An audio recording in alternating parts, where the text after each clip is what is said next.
Assalamualaikum warahmatullahi wabarakatuh. Salam sejahtera bagi semua. Saya Samuel Andrian akan sebagai moderator akan memandu jalannya presentasi pada hari ini. Sebelum itu perkenalkan dulu teman-teman saya.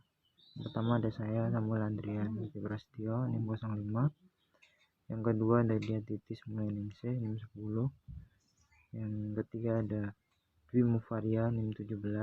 Yang keempat ada Rosita NIM 20. Yang kelima ada Halimatus Sadiah NIM 33. Yang selanjutnya ada Alfi Rohmah NIM 37. Selanjutnya ada Lairatul Kamalia NIM 45 dengan sebagai judulnya Political Economy, Education and Healthcare. Dan waktu selanjutnya saya serahkan pada teman saya. Assalamualaikum warahmatullahi wabarakatuh. Perkenalkan, saya Rosita NIM 20. Di sini saya akan menjelaskan tentang definisi ekonomi politik. Ekonomi politik merupakan sebuah pembelajaran yang mempelajari tentang bagaimana peran kebijakan publik yang memberikan dampak terhadap kesejahteraan ekonomi dan sosial di bidang politik. Ilmu ini nantinya akan mempelajari tentang produksi dan perdagangan yang kaitannya dengan adat, hukum, dan pemerintahan. Teori ekonomi politik ini nantinya akan mempelajari tentang teori dan metode yang memberikan dampak terhadap sistem sosial dan ekonomi, seperti sosialisme, kapitalisme, dan lain sebagainya. Dan ilmu ini juga akan mempelajari tentang bagaimana peran kebijakan publik dibuat dan dilaksanakan. Yang kedua, saya akan menjelaskan tentang perkembangan ekonomi politik. Perkembangan ekonomi politik masih bisa dikatakan dinamis. Hal tersebut dapat dilihat dari kalangan birokrasi, akademisi, bahkan masyarakat umum masih banyak yang membicarakan tentang ekonomi politik. Hal itu semua dapat dikatakan bahwa ekonomi tidak dapat dipisahkan dari politik. Itu semua karena politik dapat menyelesaikan berbagai masalah ekonomi, baik dari lingkup kecil maupun lingkup luas. Bahkan kebijakan lain tidak dapat menyentuh kebijakan ekonomi politik. Dalam hal keputusan ekonomi politik, memang sangat mempengaruhi kemajuan suatu bangsa. Keputusan politik yang mendukung keputusan ekonomi merupakan sebuah partisipasi politik untuk melindungi berbagai keputusan ekonomi. Karena dengan tidak adanya politik, kepentingan ekonomi bisa terganggu dalam pelaksanaannya. Ekonomi politik juga sangat penting dalam hal ekonomi pembangunan. Pembangunan ekonomi sendiri merupakan tanggung jawab bersama untuk berpartisipasi secara maksimal dalam mewujudkan kesejahteraan yang berkesinambungan. Berbagai masalah ekonomi publik dapat diselesaikan dengan politik. Berbagai keputusan tersebut akan semakin terlihat ketika proses pengambilan keputusan berlangsung dan dengan adanya campur tangan dari eksekutif maupun legislatif. Sehingga seluruh keputusan publik yang bersifat sensitif memiliki potensi untuk dimasukkan ke dalam pembahasan ilmu ekonomi, terutama produk putusan yang mempunyai nilai ekonomi. Lalu saya akan menjelaskan tentang komponen ekonomi politik. Di dalam ajaran ini ada dua komponen ekonomi politik. Yang pertama adalah komponen ekonomi politik klasik, yang dimana di dalamnya akan mempelajari karya-karya filsuf dari Machiavelli dan Adam Smith. Lalu yang kedua ada ekonomi politik modern, yang dimana di dalamnya akan mempelajari tentang karya-karya filsuf Milton Friedman dan Maynard Keynes. Studi ekonomi politik ini dipengaruhi oleh teori permainan, karena yang dalam prosesnya melibatkan berbagai pesaing demi mendapatkan kekuasaan yang terbatas dan sumber daya yang menilai suatu kebijakan mana yang lebih menguntungkan. Baik, di sini saya Diatitis Meleningsi akan melanjutkan presentasi dari Mbak Rosita. Yang pertama adalah ekonomi politik demokrasi. Nah, ekonomi politik demokrasi itu dibagi menjadi dua, yaitu demokrasi dan ekonomi dalam politik. Untuk demokrasi adalah suatu kekuasaan dalam pengambilan keputusan yang berasal dari rakyat, untuk rakyat dan oleh rakyat. Sedangkan ekonomi dalam politik adalah sebuah kebutuhan masyarakat, yang mana masyarakatnya itu membutuhkan tatanan kehidupan yang baru, yang baik, dan bertolak belakang dengan sistem otoriter. Nah, untuk demokrasi sendiri itu dibedakan menjadi dua. Yang pertama adalah direct demokrasi atau demokrasi langsung, itu di mana masyarakatnya akan menggunakan berbagai prosedur untuk menentukan pengeluaran publik. Di antaranya adalah unanimity rules, itu pemungutan suara mengenai pemberian kuantitas yang efisien. Jika kesepakatan akan disepakati selama adanya sistem pajak yang cocok untuk menyelesaikan kesepakatan. Nah, selanjutnya adalah feasibility of unanimity rules, itu menunjukkan tingkat pajak dan penyediaan barang publik yang disetujui semua orang. Yang selanjutnya adalah majority voting rules, itu sistem suara yang tidak dibutuhkan dan bisa dibatalkan dengan aturan suara utama lebih dari setengah pemilih harus mendukung untuk mendapatkan persetujuan.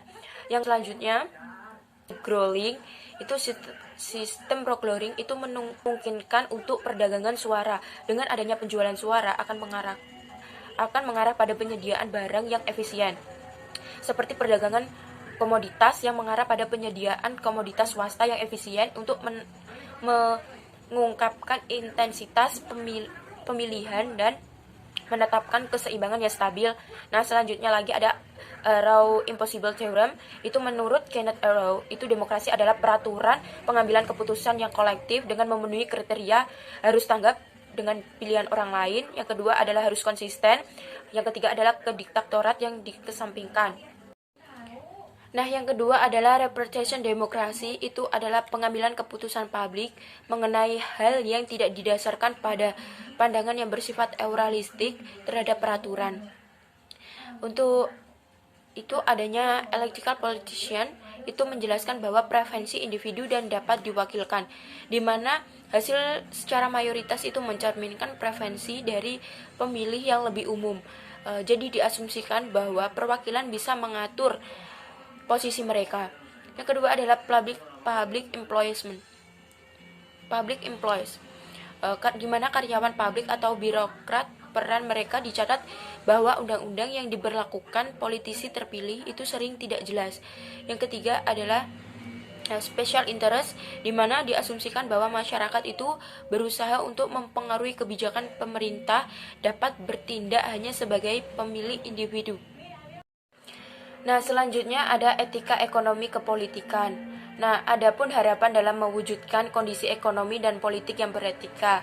Ada antara lain adalah yang pertama adalah hubungan yang lebih kuat antara aliran keuangan, tujuan pertumbuhan ekonomi, serta pekerjaan yang real.